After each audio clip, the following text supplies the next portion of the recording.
নিঃশেষে প্রাণ যে করিবে দান, ক্ষয় নাই তার ক্ষয় নাই। বিক্ষোভের মুখে সবাই যখন পিছু হটল, নির্ভীক আবু সাইদ বুলেটের কাছে বুক পেতে দিয়ে যেন বিশ্ববাসীকে জানিয়ে দিলেন কবির অমর বাণী। দেহ ঝাঁঝরা হলেও প্রাণের বিচ্ছুরণ ঘটালেন দেশ জুড়ে। গণমাধ্যমের কল্যাণে এই ছবি ছড়িয়ে পড়লে জেগে ওঠে বিশ্ববিবেক। বিপ্লবের প্রতীক হয়ে ওঠেন একজন আবু সাইদ। মৃত্যুর এই ঘটনায় গোটা বিক্ষোভ রূপ নেয় বৈষম্য বিরোধী ও এক দফার আন্দোলনে। ঘটনা ধামাচাপা দিতে করা হয় বিতর্কিত এফআইআর এবং নাবালক আসামি। রক্তাক্ত জুলাই জন্ম দেয় ছাত্র জনতার অভ্যুত্থান। 5 আগস্ট গণ অভ্যুত্থানের মুখে পদত্যাগ করতে বাধ্য হয় সরকার।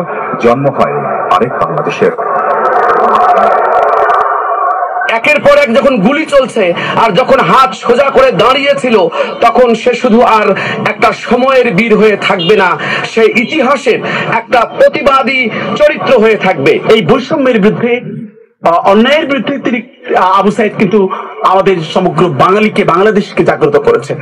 সহযোদ্ধা, সহপাঠী আর সমন্বয়কদের মাঝে নতুন স্পৃহা জাগিয়েছেন সাইদ। কোটা বৈষম্যের বিরুদ্ধে নয়, সোচ্চার হতে হবে রাষ্ট্র সংস্কারে। তার প্রাণ উৎসর্গের দিনটিকে শহীদ দিবস এবং সাইদের মেধা যোদ্ধার বীর খেতাবে ভূষিত করতে চান তারা। মেধা যোদ্ধার লিস্ট থাকবে এবং আবু সাইদকে অবশ্যই সেখানে বীর খেতাব একটা যুক্ত করতে হবে। এই দাবিগুলো আমাদের অবশ্যই সরকারের কাছে থাকবে। আবু সাইদের শহীদের দিনটিকে এই 24-এর গণ অভ্যুত্থানের একটি দিবস হিসেবে যেন পালন করা হয়। যত ধরনের অন্যায় এখনো নেমে আসবে, ছাত্ররা কিন্তু বারবার এই আবু সাইদের মতো তারা কিন্তু প্রাণটা দিবে। পরিবারও চান সাইদের আত্মত্যাগের মর্যাদা রক্ষা করুক রাষ্ট্র। একই দাবি শিক্ষার্থী আর অভিভাবকদের। নতুন সরকারের কাছে আমাদের একটাই চাওয়া, আমাদের যেই দিন আবু সাইদ ভাইয়া মারা গেছে ওই দিন আমাদের শোক পালন দিবস করা হোক। যারা রাষ্ট্র পরিচালনা করবেন, তাদের এই আশাগুলো, স্বপ্নগুলো বাস্তবায়ন করতে হবে। আমার ছেলে প্রথম শহীদ হয়েছে, বীর হিসেবে বীরের মর্যাদা যেন সরকার দেয়।